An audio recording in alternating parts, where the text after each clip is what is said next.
南投中兴国中的棒球队日前参加着金龙杯全国青少棒竞标赛，一路一直战，再到上尾啊，伫金牌战来证书摕下亚军，不过已经进熬了。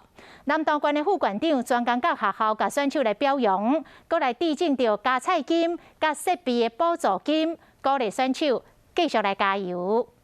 南投县副县长陈正生代表接受中兴棒球队选手所献上的金龙杯亚军的奖座，并且为每位选手挂奖牌。南投县体育会长单位嘛送鼓励红包给学校，作为选手的加菜金加补助设备的费用。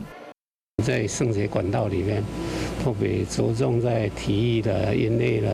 中兴棒球队伫即摆金龙杯比赛本来目标是进入前8强，想不到选手表现真好，尤其是赛程遮济，对选手的体力来讲是真大考验。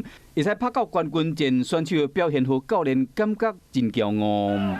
整体上投手、打击、手背都发挥得非常的好。往后还有很多杯赛可以去打，尽力去打架。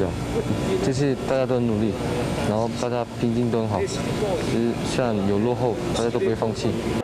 看到这些选手面对真强的对手，拢唔惊，展现出运动员的精神。县政府感谢学校的老师、教练等人长期支持，期待这些选手继续加油，为南投县争光。